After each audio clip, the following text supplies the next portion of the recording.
What's up, Fanatics? We are back. Basement Dwellers, the Jersey Fanatics, Mr. Eric Berezzo. Hey, welcome back. And I, Chris the Dace Man Dace. Tyler is on assignment once again. Busy man. Very busy man. Yeah. It's hopefully he comes back with some really good info. I think he's down in spring training right now trying to get some info. Yes. Working on our international league as well. Yeah. We were off for 2 weeks. It's been very slow in the offseason when it comes to the Phillies. They have not made many moves. We've talked about that several times across several episodes about how the offseason was fairly quiet. They were essentially running it back. They brought in 2 bullpen pieces to replace the 2 bullpen pieces we lost.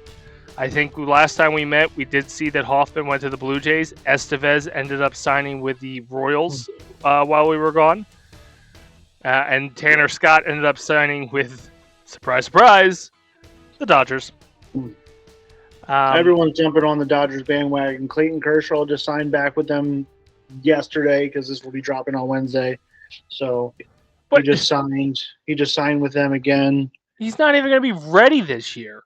No, it's absolutely insane. He's like 40 years old, and the dude can't. I don't know.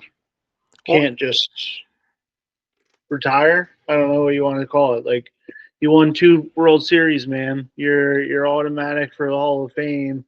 You got close to $500 million. Like, what are you doing? Like, why are you enjoying all these surgeries? That is a very good question. As of this recording, there's really only one big free agent left out of the top 25 free agents of the season, which is Alex Bregman. He's rumored to either go to the Red Sox, I believe the White Sox, and the Tigers are the 3 teams that are in play for him. Or at least the 3 teams that said they're going to give him a year. The years. I think Blue Jays were in on it, but I feel like all that is because he's a Scott Boras client, right? Mm. I think really all he's going to do is just go back to the Astros. He's just using all those teams to get either the years that he wants because he's dead set on that 6 to 8 year contract. Mm-hmm. You know, you had all these other people back down from that contract demand, but he is like, nope, no matter what, 6 to 8 years, that's what I want. So it doesn't really seem like money is a major factor for him. It's the years. All right, that makes sense. Another free agent news that happened while we were gone, Mr. Alonso is still a Met for at least 2 more years. I think he has an opt-out clause after this year. Yeah. And there's the other guy that was demanding years, but he did not get said years. So he was just like, you know what, I can't do this anymore. I wanna have videos of me circulating on the internet of lifting weights and putting them back down and swinging a bat again so people can remember who I am and so they can punch my face again. So he was very excited to get back in that dugout. Such a punchable face. I also think he probably did get an offer for the years. He just didn't like the team it was probably coming from. I mean, you had a lot of off-season chatter about him staying in New York, but possibly in the Bronx. Like he was a coveted first baseman, and then all of a sudden, all the first baseman pieces started falling into place, and it's like you're the odd man out. Looks like you're playing for the White Sox. It's that punchable face, man. Nobody wants that in their locker room. Absolutely. But it's just crazy to me. Like, I expected the Phillies not to be massive players, you know, for all these, like the Roki, the Juan Soto, like all the major players, but I expected them to be in on like the last of this wave, like the Kenley Jensen who just went to Angels. Like, he's not great, but he's better than what we have right now. Like, our bullpen is like really freaking slim pickings, man. Mm-hmm. So I don't know what the plan is. I have to trust it, I guess. A lot of their offseason moves were banking on bounce back years. Romano, Kepler. We're hoping Alvarado comes back to form. We're hoping Ranger comes back to form. We're hoping Luzardo, who we picked up from Miami, comes back to form. A lot of banking on, just a lot of banking on like, hey, we didn't do anything more than a year. I mean, arguably, you can say Zach Wheeler was a signing for this offseason. He got extended early on in last season, but he would have been a free agent, and he was our big sign. But I guess they really are hands tied with this budget because they played it as a team that can't spend money, even though they kept Yeah, telling you they would. yeah, they have to be cash poor, as if you want to call it. Like Hmm. it has to be.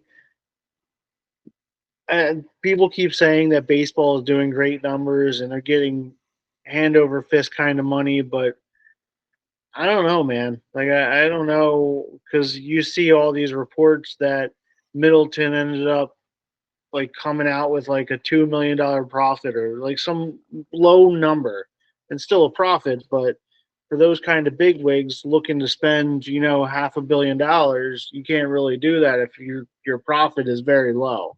And I So maybe can't that was see all true. I can't. And Philly's not a low level market team. They're Yeah, they're they're not like the Athletics or the White Sox right now, where I highly doubt merch is moving for them. Like Phillies have to be a high merch mover. I'm guilty of it. Their ticket prices aren't cheap. I know they're not like Yankee level prices or Dodger level prices, but they're not. Hey, they've got rid of fucking BOCO hot dogs, yeah, so clearly they're a little bit up there when it comes to cost of a night out.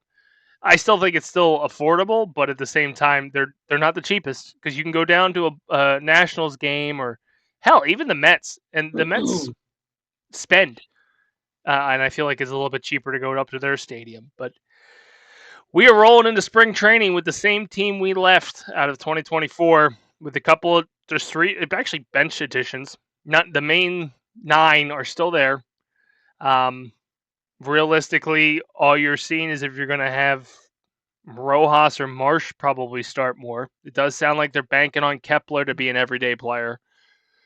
yeah. Um, Like the major thing that I guess coming out of spring training is going to be the battle between Cody Clemens, Weston Wilson, and I don't know if Buddy. they want to give Rodolfo another freaking shot at this. Like he's another roster invitee for the spring training. Hmm. So I don't know if he's one of the people that they're desperately trying to get up here because they've been sending him every single place you can look to, like the Caribbean leagues. They sent him to spring training early last year. They've been doing workouts nonstop with him. I would The love same to thing know with what they Rojas. see in him. Yeah, Oh, he wasn't good defensively. He wasn't good offensively. So I really don't know what they see. Um, but it's got to be something that keeps drawing them back. But there's really the the major positions that I'm very worried about is the bullpen and also outfield. Like it's you know Tyler was saying in our chat that he expects, I guess, a big year from Kepler. He's like getting on board with him, and I'd hmm. like to know why. So I can't wait till he comes back from his assignment to figure out what really makes him so Well, excited for that addition. the only downs like the only reason he had a bad season last year was because he got hurt. Um, Yeah, and if you go on the assumption that he comes back and plays like he played before he got hurt, it's a consistent bat and a consistent defensive player. That's an upgrade from not a huge upgrade, but like an upgrade from Marsh and Rojas. Like if those two were out there every day, yeah, especially with the fact that Rojas looks amazing from the end of November to the beginning of March, and then all of a sudden you go, all right, you made the roster, and it's like, what the fuck happened, dude? yeah. He, Um, he's like covering from right field all the way to left field. He's flying through the air, catching balls. Like he's doing a crap load of stuff in this Caribbean league. And Batting then he third and gets here, fourth. and yeah, and he gets here. He's like leading that league in like stolen bases and all sorts of stuff. So I don't know if we're using him wrong or what the hell's going on, but he is doing some impressive things. But also the pitchers that they have down there, let me tell you, man, they're all looking like Bartolo Colon. It's impressive. It's like peak male athleticism at its finest. Like every single one of the pitchers that came out of that bullpen the one day I was watching the game, it was every single one looked like Bartolo Colon, and I'm like, this is where I belong. Like this Had is my peak male athletic performance. Like this is it right here. had to put the beer down to go pitch their inning and then get the hell out and go back to the Yeah, beer. Yeah, yeah. that could be why. You look like a stud when you're the only athletic one in the league. Um, He but was still there throwing like 99, so I couldn't do that. But still, like it's freaking impressive as all hell. Like there are a few key things we'll be looking at in spring training. The one that you already hit on was who is going to be that bench piece. We already know. Well, actually, we don't know. The battling for catcher, Marchand versus Stubbs. Stubbs signed a new deal with the team that would pay him X amount to be in the minor leagues plus an X amount to be in the majors. Marchand, he's out of options. So who do you think makes that opening day roster and has a good spring training? Do you think Garrett gets a fire lit under his ass and he comes back and takes his spot, or is Marchand's finally going to get that call up? I think Marchand's going to finally get that call, but the only issue is he going to be able to answer that call every other week or every week, whatever the hell they want him to call? And is he going to be able to perform in spring training consistently enough in order to be able to get to that point because of that injury history? Yeah, in a year too, where they talked about JT playing less behind the plate. Yeah. So, and exactly. That's what I was going to say next is that they want JT not to be behind that plate as often. So that could mean that he could be in the DH spot and Schwarber is in the field more or what. Like, I don't know how they're going to handle that part, but if you don't want JT to be catching that much, you got to have somebody that's going to not be a massive drop off defensively or offensively. Like Garrett Stubbs he was okay defensively. He wasn't great, but his offensive numbers were awful.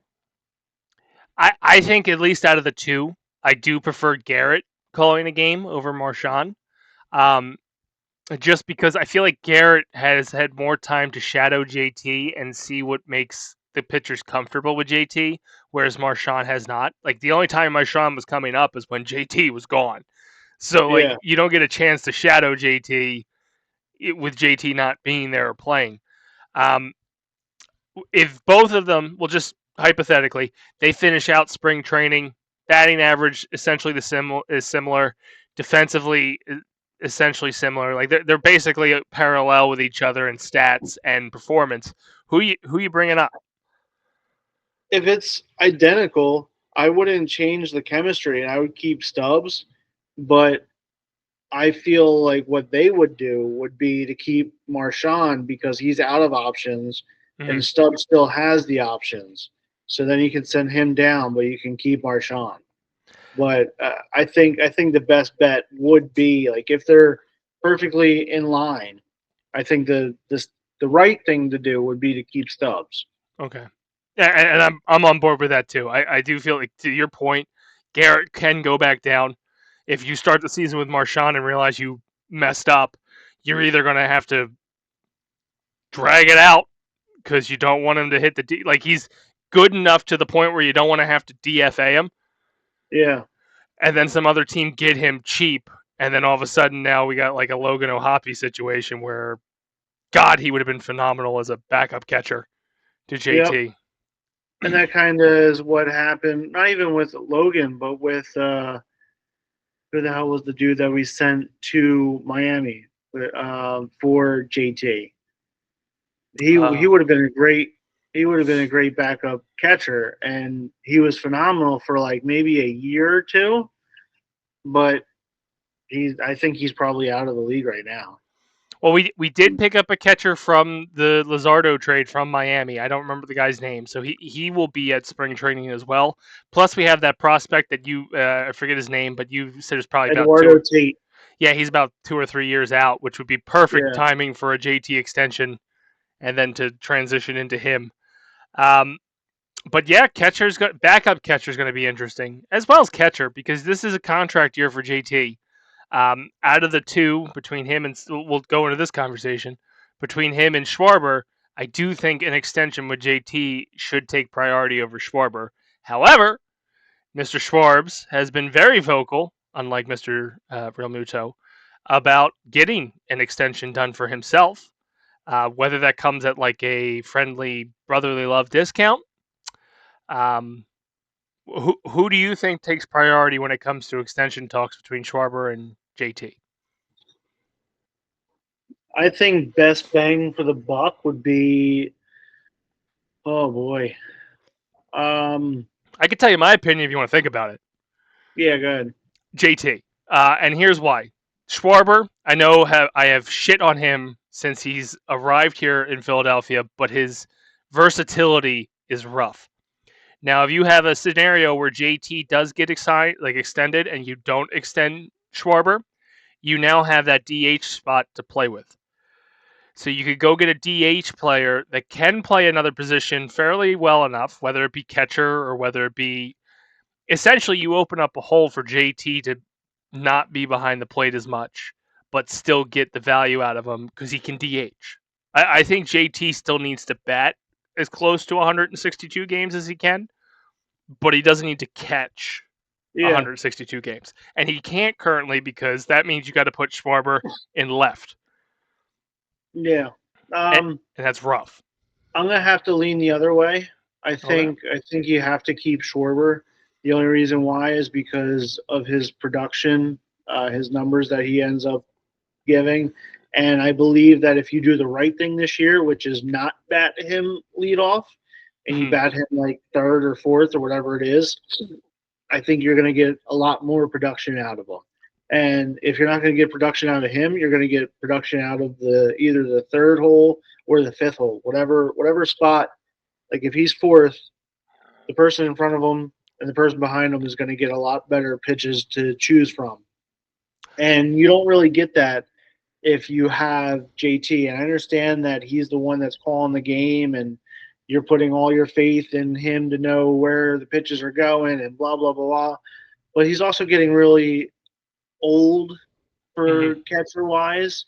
And I think you can kind of take a hit for a year dealing with, like, if you have to sign Stubbs again, or if you have to deal with Marshawn, or you have to go pick up some random dude for a year before Eduardo Tate is ready. I think you can handle that more than you can handle not having 40 plus home runs, 100 RBIs, and whatever else, batting, 200. I don't care about the batting average. I mainly care about what your RBIs and what your runs are. And I think his production wise that way is more important than what JT can give to your staff. Mm-hmm. See, I'll care less about his batting average if he moves down the lineup. Yeah, When you're lead off and you're batting 116, it's like, why the fuck are you even going up there? 100%. But So I think with them moving him down, and I think that's going to happen. It's kind of been signaled every time that they've had a conversation with either Schwarber in the offseason and with Thompson. They basically said, "I'm up for anything." well, the interesting thing is, I feel like in past seasons, you haven't heard from Schwarber about the lineup. It's always been, I'll do what they want. But the comments he made this time around signaled more to, yeah, I probably should hit somewhere else. Like he phrased it in a way where like he's like, we got to do something different, right? So Yeah, I think he's acknowledging the fact that like maybe we tweaked the lineup a little bit. I don't think you pry Bryce out of third. Like I also I haven't like. Has he ever talked any of the other off seasons since we've signed him? not as much as he's very vocal now, and I know it's a contract year for him, and I guess he really likes Philadelphia. I think the crazy thing is I think he gets a contract. He probably gets a better contract if he leaves Philly.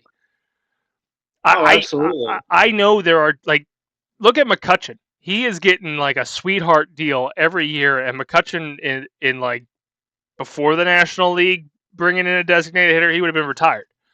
Yeah. Um, it's crazy because if we can get a sweetheart deal for Kyle Schwarber just because he wants to be here, and then still pull off a JT extension, I think that's the golden scenario. And I'm not talking about extensions of 13 years like Trey.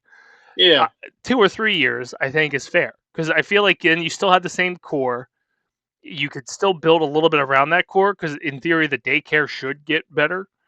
And your pitching, it's the starting pitching at this point is top tier. We have 7 Oh, starters. yeah, the starting pitchers are the best of what you have. Like Mm-hmm.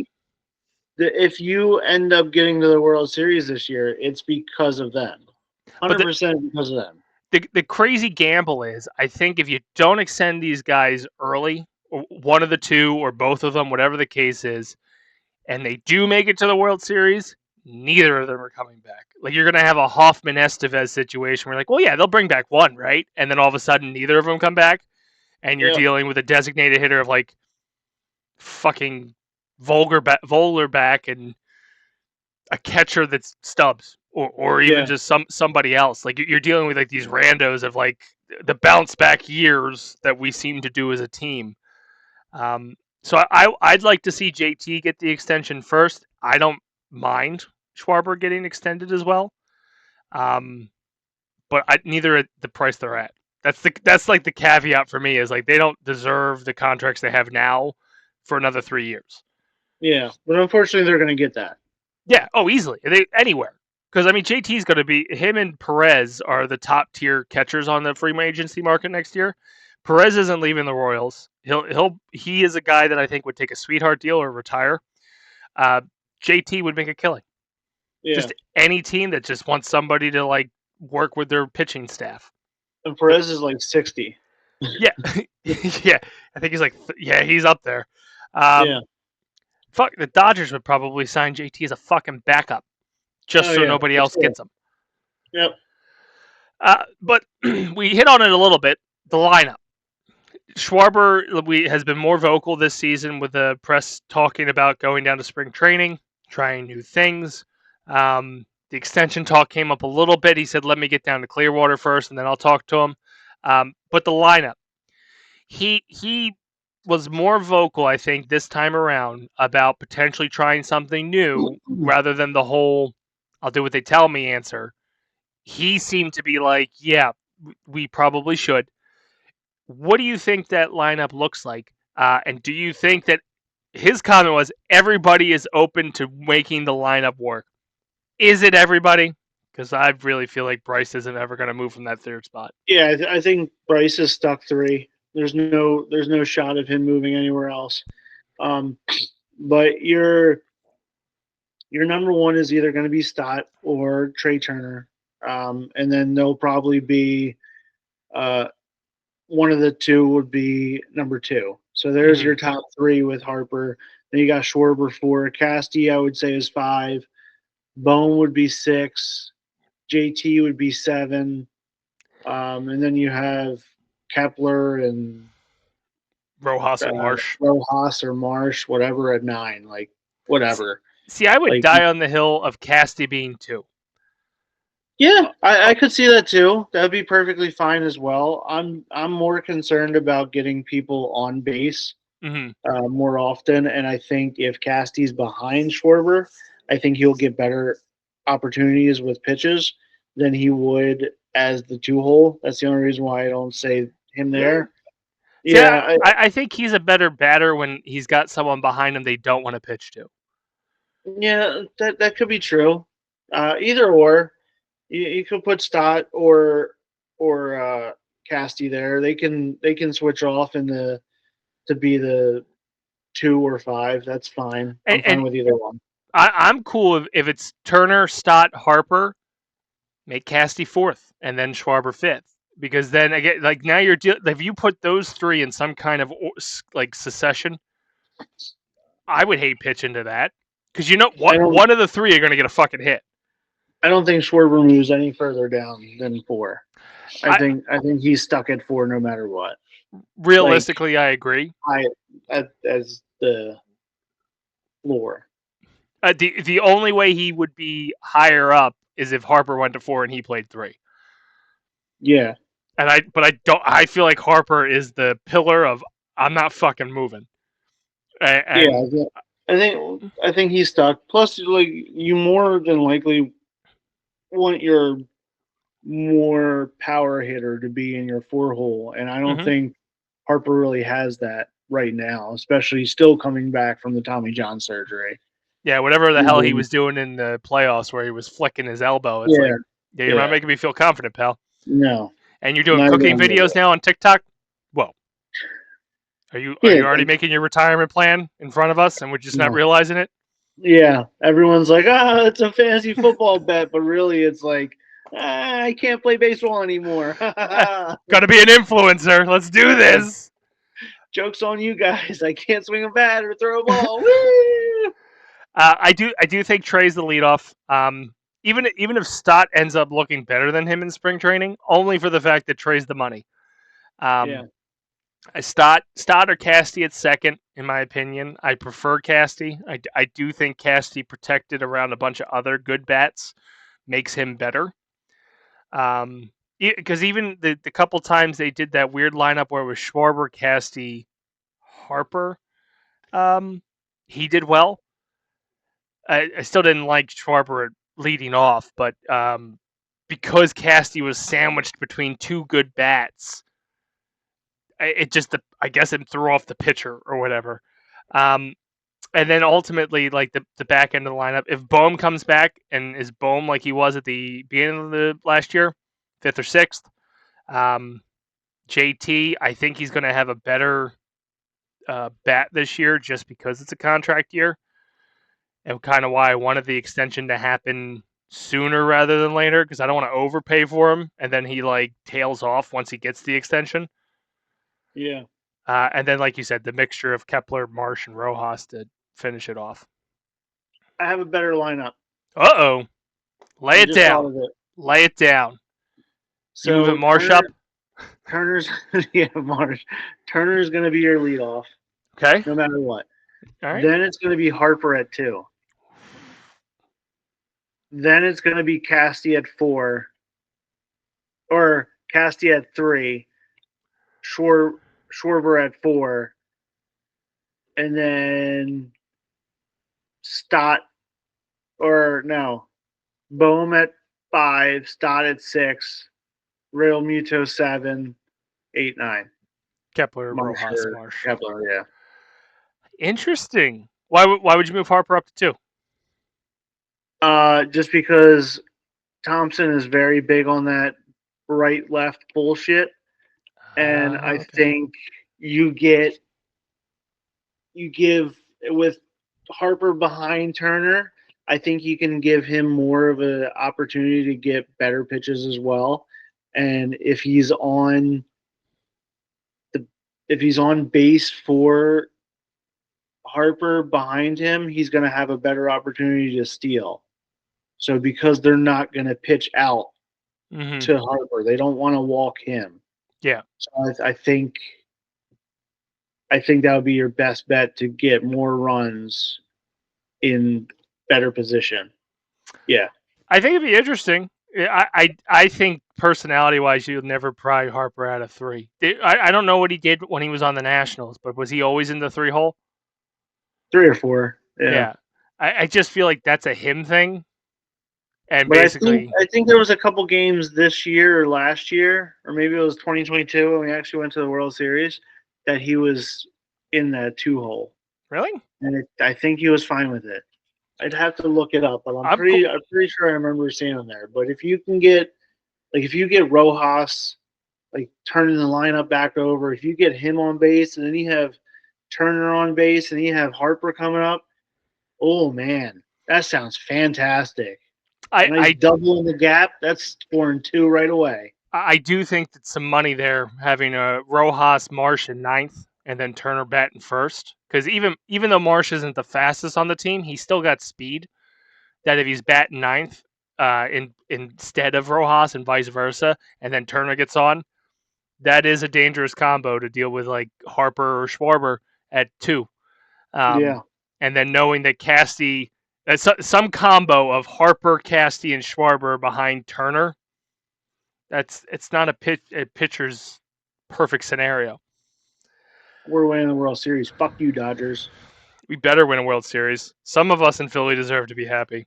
Ah, Anyway, The other story coming out of spring training is the starter positions. Now, we know Wheeler is probably our ace. He's probably going to get the opening day nod, unfortunately, in Washington and not in Citizens Bank Park, which means our fourth starter is going to get the home opener nod.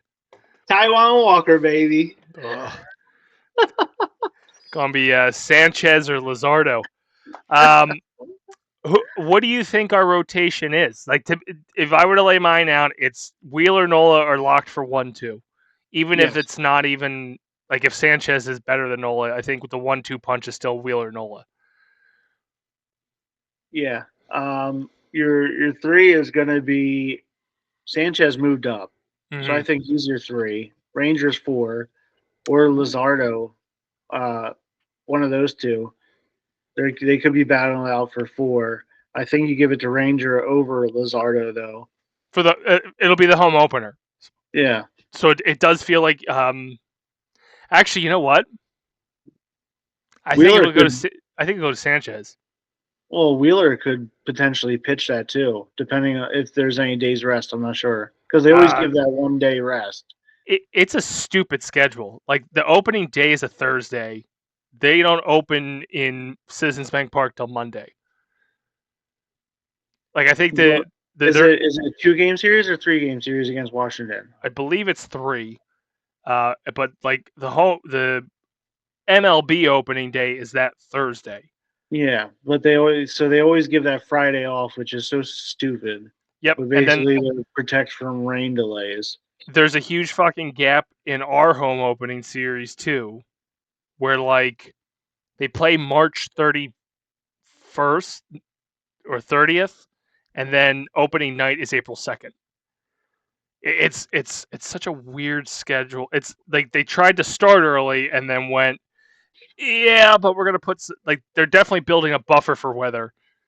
Yeah. So I'm trying to bring it up right now. Full schedule. I think so. Then, yeah, Wheeler could end up pitching So the faster. opening day for MLB is Thursday, March 27th. Then they play Saturday the 29th and Sunday the 30th in Washington. They're back home against the Rockies for the opener on the 31st. So that's what 27 or it'd be the 28th, 29th, 30th, 31st, 4 days rest. Would you basically not pitch him until opening day at Citizens Bank Park? So go with Luzardo, go with Ranger, go with Sanchez down in Washington, and then you have Wheeler Nola at home. Well, the weird thing I would do because you had the Dodgers the following weekend. Okay. And I don't know if you want to drop that series out the gate real fast. I think that the starting rotation will probably be, and not because Ranger merits it better, but because of the stats from 2024. I think that MLB opener be Wheeler. That Saturday will be Nola. The Sunday will be Ranger, and then when they come back to Citizens Bank Park, Suarez gets the nod for the opener. Just because his split between home and away, he was just so good at home. Okay. Yeah. And that's a safe bet. It's a cool little nod to Sanchez to get the home opener. I don't think that it'll ever happen again, especially in the years where Philly gets to have the MLB opening day. And then you have Luzardo on the 2nd, or Taiwan. Which it's weird. So here's a theory. Are they going to go with a 6-man starting rotation? I don't know. Mets already announced they are. Mets did. Technically, you don't want to sit if Taiwan is.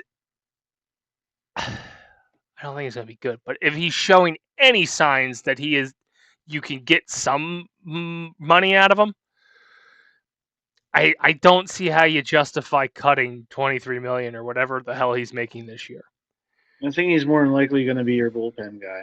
That's why they haven't really gone insane. Which is the curious thing. Basically, I know it's early on in the season, and it's very hard to sit there and start saying things like this is a very important series.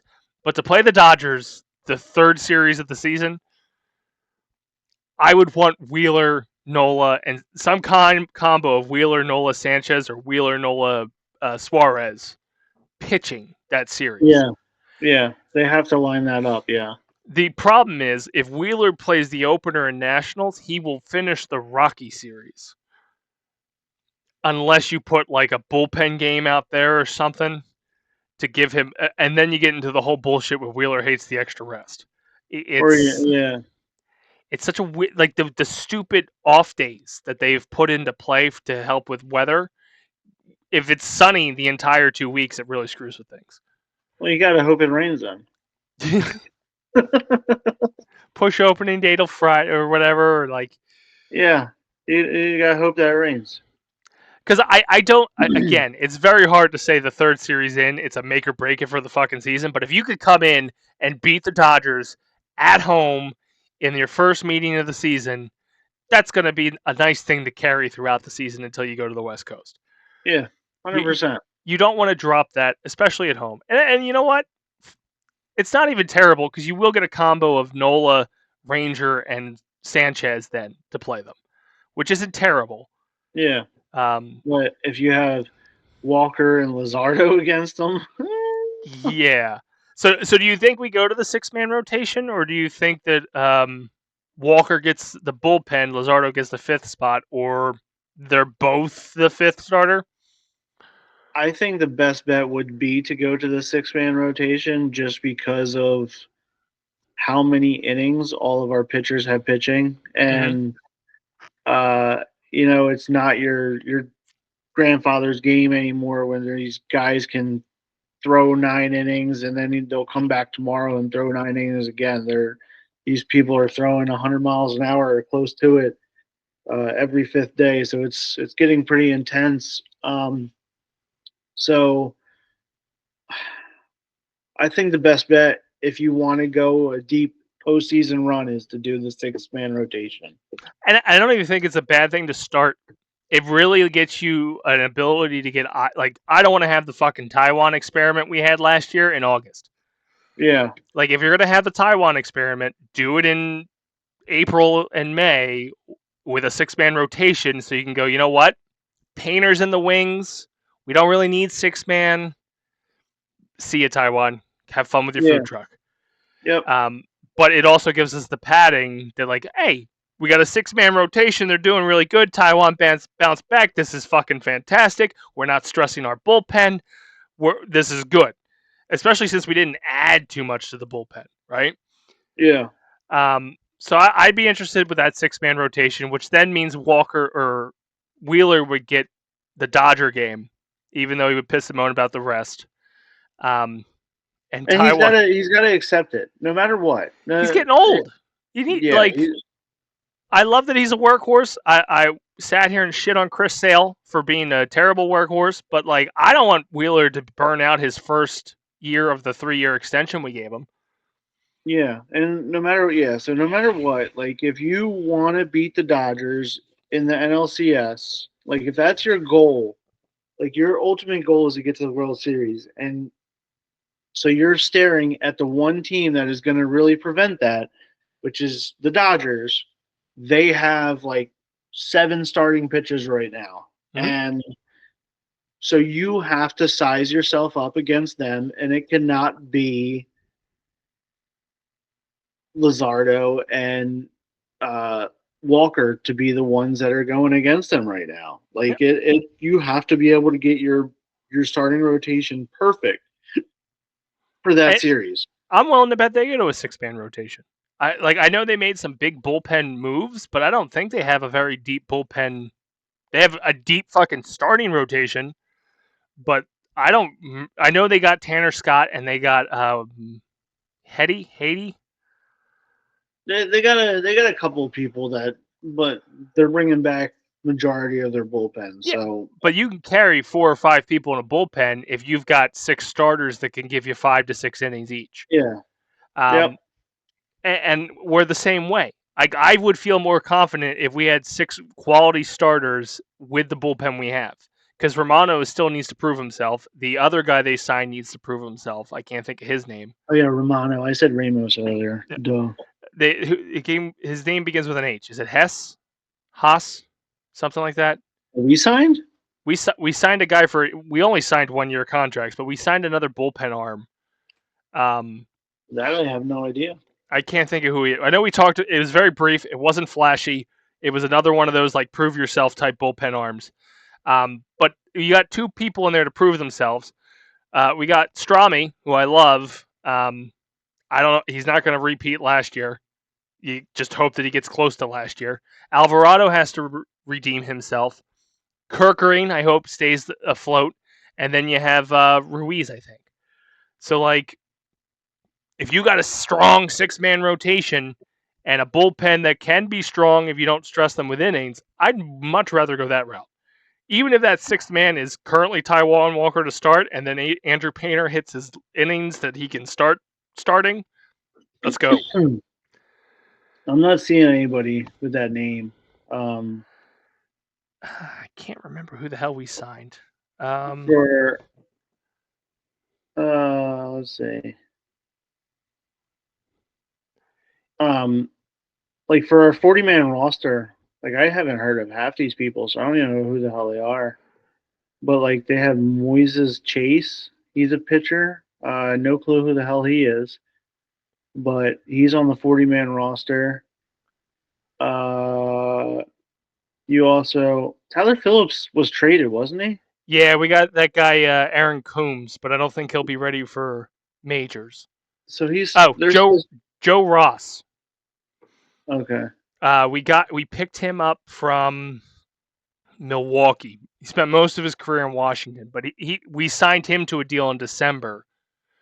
Okay, here's one of the people that I was going to say I have no idea who he is. So they haven't updated their Phillies website, which is awesome, on MLB.com.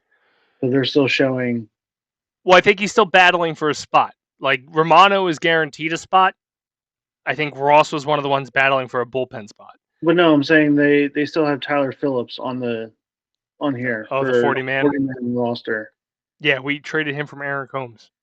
Yeah, but also the guy that could be a potential guy that breaks out of camp that we're going to talk about as well would be that Koyo Oyagi. Oh, our attempt at international. Yeah. So he could be a potential pitcher that's coming out as well. But there's really nobody else. I don't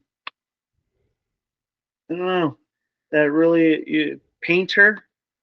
I don't know if he's really going to come to the majors right away. I think they're going to keep him down in minors in order to build him up. He's a case of when, not if, and the when is contingent on Luzardo, Walker, Ranger, and what they do. Ranger, maybe not necessarily what Ranger does. Probably more so if we trade Ranger. They have 4 catchers that are non-roster invites for spring training. I don't think any of them will break camp. No, it's definitely a battle between Marchand and Stubbs on that one. Infielders, like I said before, was that Rodolfo is the only one that potentially could break camp just because they have a hard-on for him. But he's going against Cody and Weston, so it's very. How many bench spots do we have? Just 2 or 3. Because Kepler takes one, right? Or Kepler, Marsh, and Rojas are sharing one. Yeah. And then you would have Stubbs or Marchand would take one. See, they have on the MLB.com, they have the rotation as a 6-man rotation, and that's including Painter. So they have Wheeler, Nola, Sanchez, Suarez, Luzardo, and Painter. They didn't even put Walker on there? Walker is in the bullpen on MLB.com. Interesting. I mean, he did finish last season on the bullpen.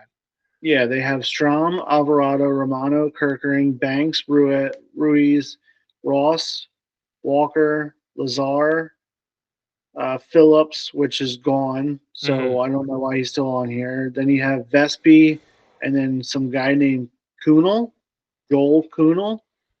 I don't even remember seeing that we signed him or traded for him or anything like that. They have catchers as in 3 catchers, JT, Marchand, Stubbs.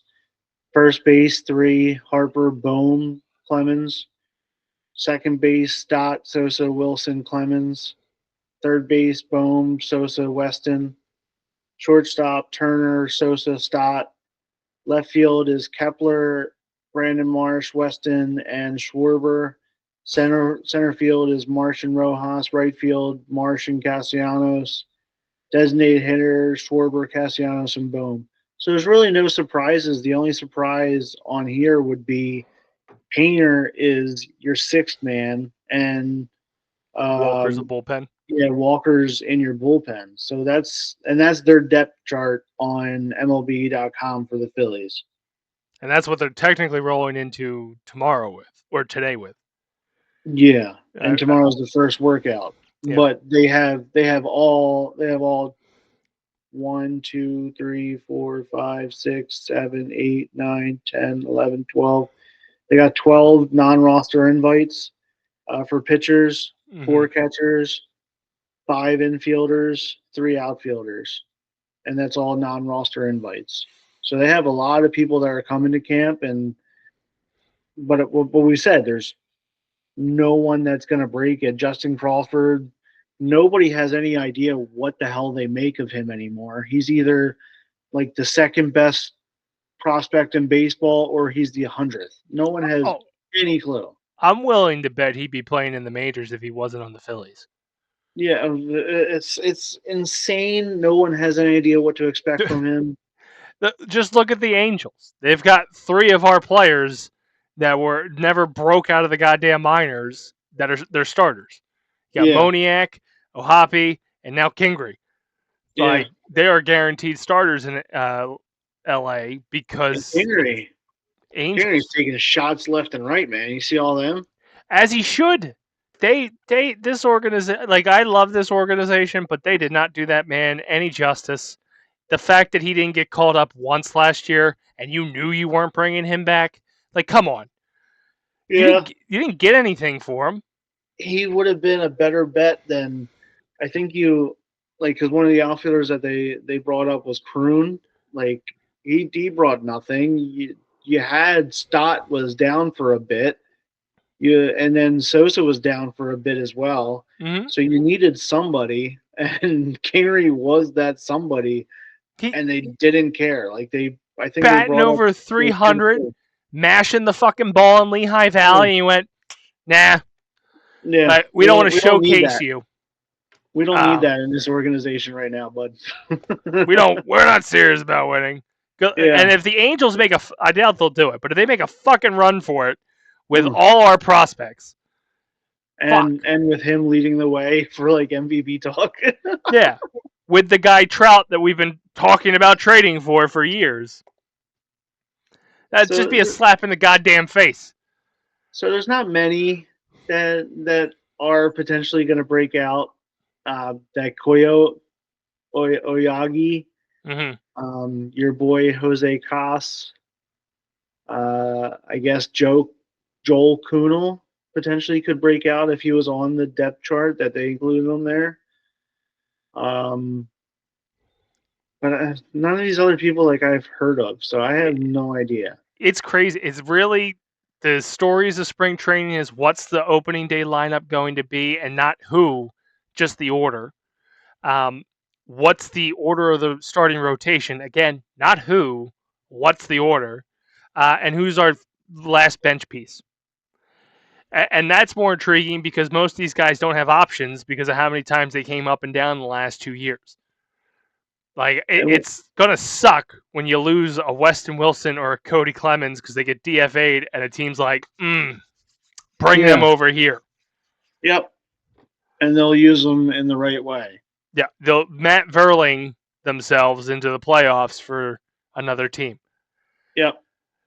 Well, before we go on today's episode of the Jersey Fanatics, any final thoughts heading into spring training, which the pitchers and catchers reported today? Workouts start tomorrow. First game start next week. What are your thoughts? My thoughts are that they have yet to come out with anything today. Like normally, the past few years, the first like pitchers and catchers reporting day, there was a lot more energy. There was a lot more reporting. It, Like there was a lot more. in their defense, Philadelphia's a little preoccupied right now. Yeah, 100%. You know, you got the Eagles winning, go Birds. But you got like so you had all that happen, but still, like there's I guess that's why maybe no reporter is down there. They were Like all in New Orleans, and now they're up here for the parade. John Clark isn't up their ass right now because normally he's up their ass once the Eagles have left the playoffs. Like, I'm yeah, down here in Clearwater. John, they don't come down there for another month. Nope, I'm here. I'm waiting for the bus. I'm going to help them unload. but you got like I don't know, like that was my biggest shock that there was no Rob Thompson interview today. There was no just anybody interviewed today. I JT's like, hey, how about that contract situation you're going through? Or is JT even there? Like, It's a good question. I haven't heard anything out of JT this offseason, with the exception, I do follow him on social media. I'm not a fan of how religious his wife is. Because I don't care about that shit. Just get behind the plate and catch. Um, that's all. Like that's all they've been talking about though. Is like the whatever the faith thing that they're pushing or they're doing yeah, or like whatever their organization is. Nothing yeah, about baseball. yeah. I haven't seen anything. The only thing I've seen come across like my Twitter feed was Alvarado lost like 30 pounds, but Rojas put all that weight on last year with muscle mass, and that proved nothing. So I don't know. I that's the only thing that I was expecting is to have more interviews and more, like, oh, this guy showed up to camp, or oh, this guy showed up to camp. Because I remember in 2022, the year that we went to the World Series, like that was just nonstop reporting, and Mm-hmm. it was just like, hey, this is happening, or hey, this is happening. So maybe that'll happen tomorrow because the first workout, and maybe the press wasn't allowed to see today. Like I don't know, It. or they're not down there. I firmly believe it's just they're not down there. Yeah. Because like Barkan, he's doing his thing with the he's the face of every pre-show or post-show. Um, But John Clark. even like the beat reporters, like which is Matt Gelb, and I think there was another girl too that covers them, like strictly Phillies only. Mm-hmm. They haven't mentioned anything. Only Yeah. their columns that are going to like the New York Times because they bought out Athletic, and nobody else is going to pay for that either. So stop trying to push that fucking agenda. They're all waiting for the parade. Saturday, it'll be non-fucking stop article after article of like, why is this guy still here? Why is this guy not here yet? What the fuck is Harper not have a beard? Why did he get a haircut? Like, it'll be all that bullshit on Saturday. But right now, they're all hyper focused on this parade that's Oh, going I to did see happen that that. Friday. Speaking of haircuts, I did see that about Nola cut off all his hair. Oh, that's a shame. He has such a five head. At least with Yeah, long hair, it's distracting. yeah. So he cut off that. I don't know if he buzzed it like Castellanos did, but he cut off. There's no, as the baseball players say, there's no good lettuce anymore. There is a swag to this team when they have long hair. When they don't have long hair, they look like a bunch of nerds. And that, like, it's why I hate the Yankees. Like, it's just Listen, if Stubbs comes into camp and he has no hair and no mustache, like it's a wrap on the season, dude. Topper be like, "Yep, you lost your job, guy." Yeah, we're done. He's not going to come in with overalls. He's going to be wearing a tuxedo. Like I it's don't just, like your vibe, officer. Get the fuck out of here. yeah, Marshawn, get a just goatee. You're up. just fucking dude. It's a wrap. Season's over. Well, we'll be back next week, hopefully with some news. Hopefully, everybody here. Who knows? I don't know if you're going over the parade or not. Um, just don't die Uh, if you do. I am not. My boss has told me that I am not allowed off. I I've got a lot of people that were asking me, so I've been playing a lot into the like I give a fuck about football. But if they watch the show, they now know that I don't. Um, so I'm Just so still you can have undecided. off. Oh, absolutely. I mean, every meeting today started with somebody saying, "Hey, how about your team?" I'm like, they were fucking phenomenal. Loved every minute of it. I bleed green. I'd spell your name for him, but I'm respectful of your time, so I'm not going to do that right now. But believe I me, love it. I know how to spell the word Eagles. I don't think I I'm love it. going. I do think the third that's not here right now will probably make an appearance over there if he can. Um, Yeah, I think Amber is going to take Bryson actually. that honestly would be the only reason I go is if Jimmy actually pushes the issue. Um, Yeah. Again, I always feel bad that like we talk about this outside of our podcasting and personal stuff. I feel bad they don't have a dog because I just don't want to fucking deal with animals. I feel bad that he doesn't understand football because I don't want to fucking deal with football. Like I don't want to push my agenda on him, but at the same time, I'm not really going out of my way to facilitate him learning about things outside of my agenda. Mm-hmm. Um, but if he pushed the issue about the shirt, bought him the shirt, fucking lost it. So I don't know if I'm parenting right. Done with it. Done with Done. it. You got one opportunity. I ain't fucking spending another $40 on a shirt for a guy I don't even know who the fuck he is. Anyway, that's going to do it for us this week on the Fanatics, talking spring training with the Phillies. Erik, what do you got going on? Nothing. You get this, at least. I got the Fanatics, and we're hanging on. We're hanging on. Um, BasementProtocolProductions.com for everything. Facebook.com/BasementProtocolProductions to get all the updates. That is, I know Meta is a dying social media, but it is legitimately the R output device when it comes to notification and updates. I got locked out of my Blue Sky account mainly because I forgot the password. Um, Twitter's a cesspool. It's just porn. So even if you're on Twitter, you don't want to see our faces because you're looking for ass and tits. So or dicks, whatever you're into. But it's And we're that we're not not gonna doing have any of that. that. We're not gonna have any of that. And if there's other social media out there, I'm just too old to know what the hell it is. Deleted TikTok because they didn't like their stupid fucking back and forth of like, oh, save us. Oh, he saved us. Oh, yeah, fuck you. I'm not downloading your app anymore. But we have our own website, basementprotocolproductions.com. And the big one is the Game-a-thon coming up April 25th to the 27th. We just printed flyers today. We got a meeting tonight to go over some more specifics. A few things will be changing, like the schedule. There are a few games I put on there that I realized that with our new layout and what we're trying to achieve does not work, given the space constraints. Like you can't really dance in an area that you don't have dance room for.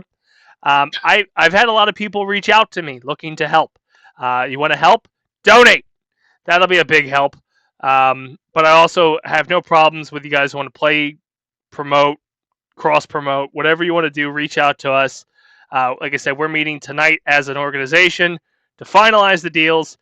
3 great grand prizes. 2 have been announced: the PlayStation 5, and then 4 tickets in the 200 sections to the Atlanta Braves versus the Philadelphia Phillies Tuesday, May 27th, 6:45 p.m. And that third prize we'll decide what it is tonight.